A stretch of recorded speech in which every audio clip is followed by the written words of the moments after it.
मैं अपनी गाड़ी में मुंबई से पुणे वापस आ रहा था कि तेज बरसती बारिश ने जलथल मचा दी थी। यहाँ तक कि हाई अलर्ट का कहा जा रहा था, लेकिन मैं जानता था कि पुणे में होने वाली बारिश कभी भी हाई अलर्ट जारी नहीं करती। यह सब बातें सोचते हुए मैं मुंबई में अपनी बहन से मिलने गया था और मुझे रोक भी रही थी कि इतनी तेज बारिश में मत जाओ, लेकिन वो बहादुर ही क्या जो किसी की बात मान जाए। मैंने अपनी बहन को तसल्ली दी। मैंने कहा कुछ नहीं होता, मुझे आज पुणे पहुंचना है। 2 दिन मैंने तुम्हारे साथ रह लिया क्योंकि तुम बहुत जिद कर रही थी। मेरी बहन कहने लगी तेज बारिश की बहुत खबरें फैली हुई है। मेरा दिल नहीं मानता कि तुम इस मौसम में वापस पुणे जाओ, लेकिन मैंने उसकी कोई बात नहीं सुनी और वापसी के लिए निकल गया। अभी आधा रास्ता भी मैंने तय नहीं किया था कि तेज गरज से बादल ने मुझे बारिश की आवाज सुनाई दी थी। बारिश ने बस कुछ पल के लिए ही बूंदाबांदी की। उसके बाद तो इस कदर तेज बारिश शुरू हुई कि सामने से आने जाने वाली गाड़ियां भी ठीक से दिखाई नहीं दे रही थी। मैंने अपनी गाड़ी एक सुनसान सड़क की तरफ मोड़ ली। मैंने सोचा कि शॉर्टकट तय करता हूँ। इस रास्ते से मैं 1-2 बार पहले भी आ चुका था, इसलिए मुझे रास्तों का पता था। बीच में घने पेड़ों और झाड़ियों का भी कच्चा रास्ता था जो कुछ जंगल नुमा था।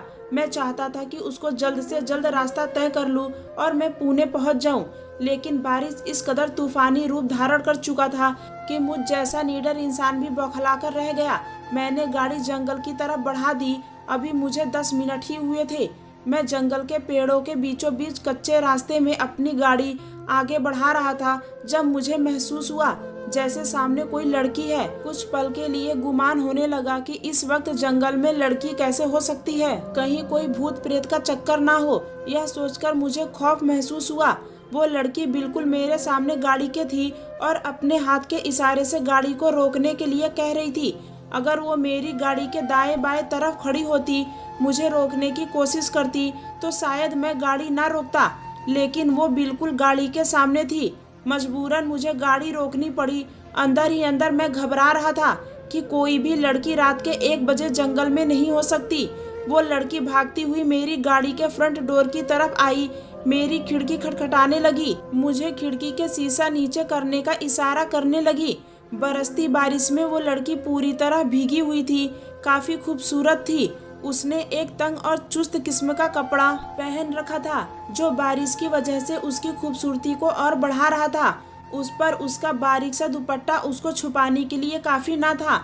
न चाहते हुए भी मेरी नजरें उस पर टिकी थी। मेरी नजर उसका सर से पैर तक जायजा लेने लगी। बारिश ने उसकी खूबसूरती को एक अलग ही रंग दे दिया था। मैंने अपनी गाड़ी का शीशा नीचे किया। वह कहने लगी, भगवान के लिए गाड़ी का दरवाजा खोलो। मेरे पीछे 3 आवारा लड़के पड़े हैं। तेज बारिश में वो यहाँ क्या कर रही थी और मेरी इज्जत को बचा ले। चेहरे से लग रहा था कि रो देगी। काफी डरी हुई है और बदहवास भी थी। वह लड़की उसके पीछे कैसे पड़ गए थे? इस सवाल ने मुझे उस लड़की के बारे में चिंतित किया था। उसने मेरे आगे हाथ जोड़ दिए। कहने लगी, भगवान के लिए मुझे लिफ्ट दे दे। बाहर पहुँचते ही आप मुझे गाड़ी से उतार दीजिएगा। मुझे तो उस वक्त कुछ भी ना सूझी। मैंने कहा, ठीक है, आप बैठ जाएं।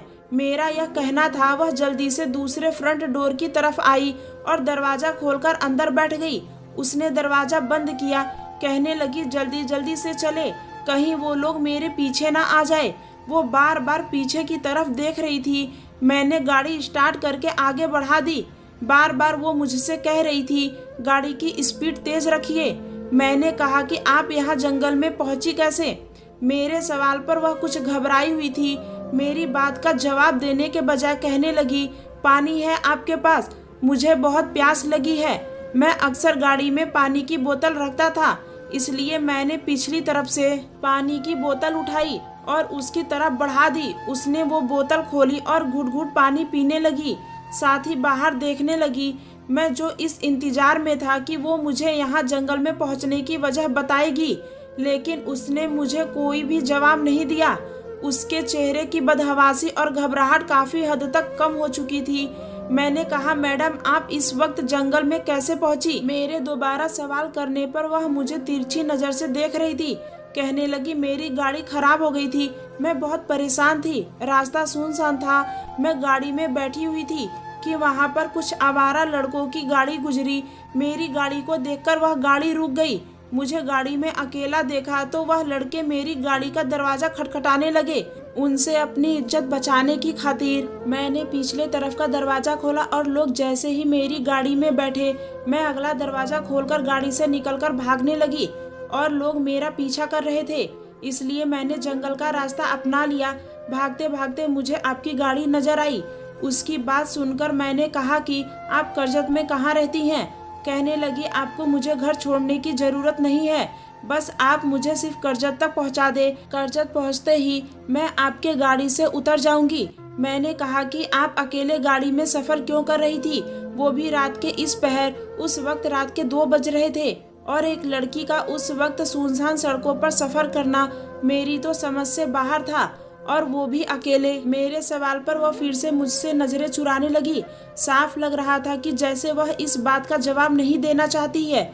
जब मैंने यह देखा कि वह मेरे सवाल का जवाब ही नहीं देना चाहती तो मैंने भी उससे कोई सवाल नहीं किया, चुपचाप गाड़ी चलाने लगा। लेकिन कुछ ही दूरी तय की थी कि मेरी गाड़ी एकदम से झटके से रुकी। हालांकि मेरी गाड़ी के टायर इतने मजबूत थे कि जंगल जैसे कच्चे रास्ते पर भी बड़े आराम से सफर कर लेती थी, लेकिन गाड़ी एकदम से रुक गई। मैंने गाड़ी बहुत स्टार्ट करने की कोशिश की, लेकिन स्टार्ट नहीं हो रही थी। अब इस बरसती बारिश में बाहर निकलकर गाड़ी को चेक करना मुझे परेशानी में डाल गया। फिलहाल मैं गाड़ी से नीचे उतरा, गाड़ी के बोनट खोला, देखने लगा कि आखिर क्या मुसीबत हो गई है, लेकिन कुछ भी समझ में नहीं आ रहा था। एक तो अंधेरी रात, फिर बरसात, ऊपर से वो खूबसूरत लड़की मेरे साथ ही। न चाहते हुए भी मेरे जहन में बहुत सी गलत सोच जन्म लेने लगी। ऐसे मौके पर मर्द का अपने जज्बात और ख्यालात पर काबू रखना बेहद मुश्किल हो जाता है। उस पर गाड़ी की खराबी समझ नहीं आ रही थी, वह रुकी क्यों। फिलहाल उस 5 मिनट में मैं पूरा बारिश में भीग चुका था। सर्दी भी लग रहा था क्योंकि बारिश सर्दियों की थी। मैं गुस्से से अपनी गाड़ी की तरफ आ रहा था जो कि चलने से बिल्कुल इनकार थी। उस जंगल से कुछ ही फासले पर एक कस्बा था, लेकिन 10 मिनट की पैदल की दूरी थी और वो भी घने पेड़ों के बीचों बीच में गाड़ी से बाहर निकल गया। वह लड़की कहने लगी, आपने गाड़ी क्यों रोक दी? मैंने कहा, गाड़ी खराब हो गई है, चल नहीं रही है। यह बात सुनकर वह कहने लगी, देखो मैं सब जानती हूँ, आपने यह गाड़ी जानबूझकर रोकी। ताकि इतना कहकर वह चुप हो गई। उसकी अधूरी बात का मतलब जानकर मेरा दिमाग घूम गया। मैंने हैरत से उसे देखा। मैंने कहा, मतलब क्या है आपका? कहने लगी, मैं समझती हूँ लड़कों की गाड़ियाँ रात को सन्नाटे में इस वक्त क्यों रुक जाती है। जब एक लड़की किसी से लिफ्ट मांगकर मजबूरी की हालत में उनकी गाड़ी में बैठ जाती है तो गाड़ी रास्ते में खराब हो जाए तो लड़का अपनी शराफत का जो शक्ल दिखाता है, मुझे उसका अंदाजा है। यह बात सुनकर तो मैं गुस्से से तपक रह गया। मैंने कहा, आपका दिमाग तो दुरुस्त है। एक तो मैंने आप पर एहसान किया, आपको लिफ्ट दी, लेकिन आप मेरे किरदार पर शक कर रही हैं। वह कहने लगी, आपने गाड़ी रोकी क्यों है? मैंने कहा, ऐसा करे, आप मेरी जगह गाड़ी में बैठे और गाड़ी को चलाएं। आपको यह लगता है तो मैंने कहा, हर लड़की उन लड़कों को अच्छी तरह से जानती है। यह सुनकर वह अपने आप में सिमटकर बैठ गई। मैंने कहा, देखो सब एक जैसा नहीं होता। जिनके आज हाथ आप लगने वाली थी वह आपके साथ क्या कर सकते थे, यह आप नहीं समझ सकती। गाड़ी क्यों नहीं चल रही है मुझे नहीं पता, ना यह पता है कि यह कब तक ठीक होगी। यहाँ से कुछ फासले पर एक कस्बा है, वहाँ पर हम किसी से मदद मांगकर रात गुजार सकते हैं। जैसे ही सुबह होगी मैं अपनी गाड़ी ठीक करवाकर आपको करजत छोड़ दूंगा। कहने लगी, इस तूफानी बारिश में हम वहाँ तक कैसे पहुँच सकते हैं? मैंने कहा कि गाड़ी में बैठने से तो बेहतर है, वैसे भी आप पहले ही बारिश में भीग रही थी। मेरी बात सुनकर उसने अपना नेट का दुपट्टा खुद पर लपेटा। मुझे अंदर ही अंदर हंसी आई कि दुपट्टा तुम्हारा मुझसे क्या छुपा सकता है। अगर इतना ही अपनी इज्जत का ख्याल था तो खुद को चादर में छुपाना चाहिए था, बल्कि रात के इस समय सफर ही नहीं करना चाहिए था। लड़की गाड़ी से बाहर निकल गई और मैंने भी गाड़ी लॉक करके मैं भी बाहर निकल गया। उसके साथ मैं पैदल चलने लगा, लेकिन शॉर्टकट के चक्कर में मैं रास्ता भटक चुका था। रात के अंधेरे में समझ में नहीं आया कि मैं कब रास्ता भटक गया। 20 से 25 मिनट की दूरी तय हो गई थी, लेकिन मुझे वो कस्बा नहीं दिखाई दे रहा था। हर तरफ जंगल ही नजर आ रहा था। वो कहने लगी, हम कब से चल रहे हैं, आपका वो कस्बा कब आएगा? मैंने कहा, शायद हम रास्ता भटक गए हैं। यह सुनकर वो मुझे अजीब सी नजरों से देखने लगी। ऐसा करे, आपको जहाँ जाना है आप जाएं, लेकिन मैं आपके साथ नहीं जा सकती। मैंने कहा, इस बरसती बारिश में आप कहाँ जाएंगे?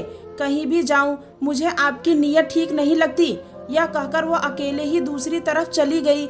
मुझे उस पर इतना गुस्सा आया। मैंने कहा, ठीक है, भाड़ में जाए। अच्छा है कि यह उन आवारा लड़कों के हाथ लग जाती, अच्छा मजा चखाते इसको। एक शरीफ इंसान ऐसे मौके पर भी अपने जज्बात को काबू में रखे हुए है और यह शक कर रही है। उस लड़की का यूं मुझ पर शक करना मुझे बुरा लग रहा था। कुछ ही देर में वो नजरों से ओझल हो गई। मैंने सोचा, मेरा क्या है, मैं रास्ता तलाश करके गाड़ी के पास चला जाऊंगा। गाड़ी की बैग एक सीट पर लेकर सो जाऊंगा। सुबह उठते ही गाड़ी ठीक करवाकर पुणे चला जाऊंगा। मैं भी यही सोच रहा था जब मुझे उस लड़की के चीखने चिल्लाने की आवाजें आने लगी। एकदम से मैं चौंका कि अचानक से उसे क्या हुआ। मैं उस तरफ भागने लगा जहाँ उसके चिल्लाने की आवाजें आई थी। वो बस एक भारी चीखी थी और उसके बाद उसकी आवाज आना बंद हो गई। न मैं उसका नाम जानता था कि उसे पुकार कर पूछ सकता कि वह कहाँ है। मैंने जिस तरह से उसके चीखने की आवाज सुनी थी, मैं उधर ही भागने लगा। मैं बार बार कहने लगा कि तुम कहाँ हो, क्या हुआ है तुम्हें। उस वक्त मेरी कोशिश थी कि मैं उस लड़की को बचा सकूं। हो सकता है कहीं वह लड़के उसके पास ना पहुंच गए हो। मेरी सेहत काफी अच्छी थी और मैं लड़ना भी अच्छी तरीके से जानता था। कराटे का मास्टर था, लेकिन उस लड़की की दोबारा आवाज नहीं आई। मुझे यह डर सताने लगा कि कहीं वो लड़की उसके मुंह पर हाथ रखकर उसके साथ कुछ गलत ना कर रहे हो। मैं भी यही सोच रहा था जब मेरा पांव किसी चीज से टकराया। मैं नहीं समझ पा रहा था कि मैं किस चीज से टकराया हूँ। टकराते ही मेरा पांव फिसला, क्योंकि जंगल की कच्ची मिट्टी का वो रास्ता कीचड़ में बदल चुका था। इस वजह से मैं दबाव बरकरार नहीं रख सका। जिससे मैं टकराया था उसी पर जाकर गिर गया। फिर मुझे एहसास हुआ कि वो एक इंसानी शरीर था। मुझे डर लगने लगा, न जाने कौन है। अंधेरे में मुझे कुछ दिखाई नहीं दे रहा था। मैंने अपनी जेब से मोबाइल निकाला। उसकी टॉर्च लाइट ऑन करके मैंने उस शरीर पर रोशनी डाली तो मेरे होश उड़ गए, क्योंकि वो वही लड़की थी और बेहोश पड़ी थी। मैंने उसको हिलाया डुलाया, लेकिन वो बेहोश थी। मुझे समझ में नहीं आ रही थी कि मैं क्या करूं। इस बरसती बारिश में मैंने उसे गोद में उठाया और एक तरफ भागने लगा। पता नहीं उसे क्या हुआ था, वह क्यों बेहोश हो गई थी। वहीं मुझे सामने एक छोटा सा कमरा दिखाई दिया जो कि काफी टूटा फूटा था। उस वक्त मेरे लिए वही सही था। मैं जल्दी से उस लड़की के बने हुए कमरे में ले गया। वहाँ पर एक टूटी चारपाई थी। मैंने उसे वहाँ लिटा दिया। पानी उस कमरे में भी आ रहा था, लेकिन जहाँ वह चारपाई थी वहाँ पानी नहीं आ रहा था। पता नहीं जंगल में वो किसका छोटा सा घर था जो कि टूट फूट चुका था। मैंने दोबारा मोबाइल की रोशनी उसके चेहरे पर मारी। उसके चेहरे को अपने हाथ से थपथपाने लगा, लेकिन उसे होश नहीं आ रहा था। वो बिल्कुल ठंडी पड़ चुकी थी। मैं कभी उसके हाथों को लेकर सहलाने लगता, कभी उसके बालों को सहलाने लगता। लगातार बार बार उसे कह रहा था कि तुम होश में क्यों नहीं आ रही। मैंने देखा उसका शरीर कपकपा रहा था। शायद उसे सर्दी लग रही थी। मेरी कोशिश यह थी कि वह जल्दी होश में आ जाए, लेकिन मेरी हर मुमकिन कोशिश नाकाम थी। मैं नहीं जानता था कि मैं ऐसा क्या करूं, और फिर उसे की खातिर मैं गुनाह कर बैठा। शैतान मुझ पर हावी हो गया था। वह मुझसे यह कह रहा था कि तुम एक ही उपाय से इस लड़की को बचा सकते हो, एक इंसानी जान बचानी चाहिए। उस ऐसे वक्त में तुम्हें पाप पुण्य का नहीं, वक्त उस लड़की का गर्माहट चाहिए था। इसलिए मैंने उसकी जान बचाने के लिए मैं उसके करीब गया। उस लड़की के करीब आते ही मैं भाग गया। उस लड़की की जान तो बच गई, लेकिन उसकी इज्जत नहीं। उसकी जिंदगी बचाते बचाते मैं उसके हुस्न में खोने लगा और फिर एक बार हद पार कर गया। मुझे अंदाजा ही नहीं हुआ वो अभी तक बेहोशी हालत में थी। मैं वहाँ बैठा यह सोच रहा था कि अब क्या करूं और क्या ना करूं। वो लड़की अगर सच जान गई तो मेरी बात का भरोसा नहीं करेगी। वह यह समझने की कोशिश नहीं करेगी कि मैंने जो कुछ किया उसे बचाने की खातिर किया। लेकिन जाहिर है मैं एक मर्द था, फरिश्ता नहीं, इसलिए एक औरत को पाकर बहक गया। बारिश रुक चुकी थी, लेकिन इस बारिश में मेरे जज्बात को जरूर बहका दिया था। मुझे अपने ऊपर अफसोस होने लगा। वह लड़की होश में आ गई। उस वक्त मैं उसकी चारपाई पर नहीं, बल्कि उसके सामने मौजूद लकड़ी की एक पटरी पर बैठा था। वो मुझे देखकर उठकर बैठ गई। मैं यहाँ पर कैसे? मैंने कहा, तुम कहाँ गई थी? क्या हुआ था तुम्हें? कहने लगी, मैंने सांप देखा था और डर के मारे बेहोश हो गई थी। मैंने कहा, चलो वापस चलते हैं। वह जाने के लिए भी तैयार हो गई। कहने लगी, आपने मुझे बचाया था। मैंने कहा, तुम्हारे चिल्लाने की आवाज पर परेशान हो गया था। कहने लगी, आई एम सॉरी। मैंने एकदम उसकी तरफ देखा। मुझसे सॉरी क्यों कह रही है? कहने लगी, सॉरी, मैंने आपके बारे में बहुत गलत सोचा, आपको बहुत गलत कहा, लेकिन आप तो बहुत अच्छे इंसान हैं। आपने मेरी जान भी बचाई और मेरी हिफाजत भी की। आप सही कहते हैं, हर मर्द एक जैसा नहीं होता। उसकी बात ने मुझे शर्मिंदा करके रख दिया। मैं उसे कैसे बताता कि मेरा गिनती किन मर्दों में हो चुका है, लेकिन मैं मजबूर था, बेबस था। मैं बहुत चाहता था, लेकिन मैं उस लड़की को सच नहीं बता पाया। फिर कुछ ही फासले हमने तय किया था कि सामने मुझे वो कस्बा भी नजर आ गया जो रात को कहीं भी नजर नहीं आ रहा था। वहाँ जाकर मैंने एक घर का दरवाजा खटखटाया। वहाँ एक बूढ़ा बूढ़ी रहते थे। मैंने कहा कि आप इस लड़की को कुछ घंटों के लिए पनाह दे दे, मैं अपनी गाड़ी ठीक करवाऊंगा तो फिर इसे ले जाऊंगा। वो औरत कहने लगी, यह कौन है? मुझे समझ में नहीं आया, इसलिए मैंने कह दिया, मेरी बीवी है। यह सुनकर वो लड़की मुझे गुस्से से देखने लगी। मैंने उसे चुप रहने का इशारा किया। अब मैं उसे क्या बताता कि वह कौन थी? वो लड़की शायद मेरी बात समझ गई, इसलिए चुप करके अंदर चली गई। मैंने एक मैकेनिक को पकड़ा और अपनी गाड़ी ठीक करवाई और फिर उस लड़की को लेकर मैं पुणे पहुंच गया। शहर की आबादी देखते ही उसने गाड़ी रुकवाकर और गाड़ी से उतरकर शुक्रिया अदा करती हुई वो वहां से चली गई। लेकिन मैं तो जैसे भगवान की अदालत में शर्मिंदा सा हो गया। मैंने तो उस लड़की की इज्जत को खराब कर दिया था और उसे एहसास तक नहीं हुआ था। मैं गाड़ी में अपने घर की तरफ बढ़ रहा था, लेकिन मेरी जहन बिल्कुल परेशान होकर रह गया था, क्योंकि जो मैंने किया था वो छोटा नहीं था काम। मैंने उसकी जिंदगी को तबाह कर दिया था, जिससे वो अनजान थी। लेकिन जैसे ही उसकी शादी होती उसका पति समझ जाता और उसके किरदार के पवित्र होने का सबूत ना होता, जो कि वह खो चुकी थी। कुछ दिन ही गुजरे थे, मैं बेहद परेशान था। मेरा जबीन मुझे कहने लगा कि तुमने यह गुनाह किया है, उस लड़की के इज्जत को तुमने चकनाचूर करके रख दिया। मैं क्या जवाब देता?